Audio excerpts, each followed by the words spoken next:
Cycle గుంటుకు ఉండడానికి 150 రూపాయలు బతుకుతుంటే ఏమి నీకు అడుగుతున్నావు?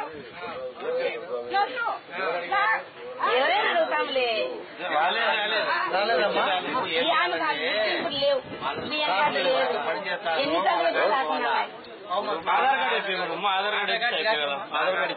ఆధార్ కార్డు రాదు బియ్యం కార్డు ఇయ్యము ఆధార్ కార్డు ఇస్తున్నాము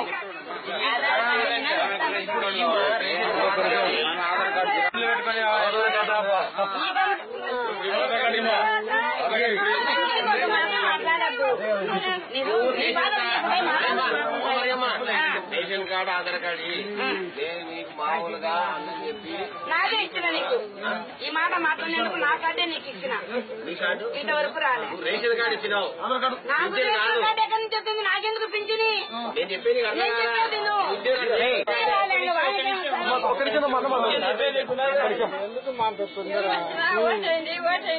అవు ముచ్చింది ఎంత బతుకుతుండే బతుకుతుండే అడుగుతున్నారా బతికిన బతుకున్నాను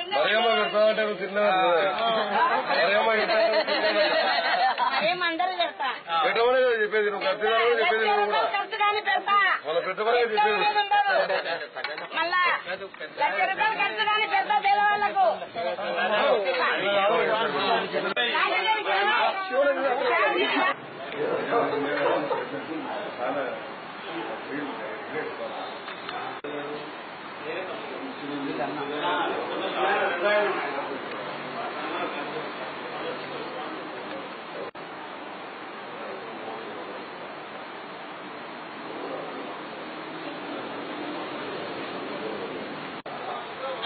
ఈరోజు తెలుగుదేశం వాళ్ళు బ్రహ్మాండ చేయడం వల్ల పరిపాలనంతా ఈరోజు మేము గుర్తొచ్చినాం కాబట్టి వాళ్ళు వచ్చినారు అవసరం కోసం.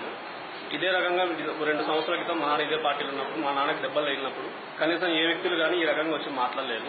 ఈరోజు కేవలం వాళ్ళ స్వార్థం కోసము మీకు మేమున్నాం అని భరోసా ఇస్తున్నారు. ఆ రోజు అంతే రకంగా పెద్ద గొడవ స్టేట్ మొత్తంలో వచ్చిన న్యూస్కి ఎవరు కానీ పట్టించుకోలేదు. ఆ రోజు రానిలేంది ఈ రోజు వచ్చినారు వాళ్ళు. మేము ఎప్పటికైనా శిల్పమ్మరెడ్డి మనుషులమే, మేము శిల్పమ్మరెడ్డికే సపోర్ట్ చేస్తాము. వాళ్ళు వచ్చి పలకరించిన మాత్రాన మేము ఏ విధానికి ఏ దానికి పిలవడానికి మేము లోన్ కాము.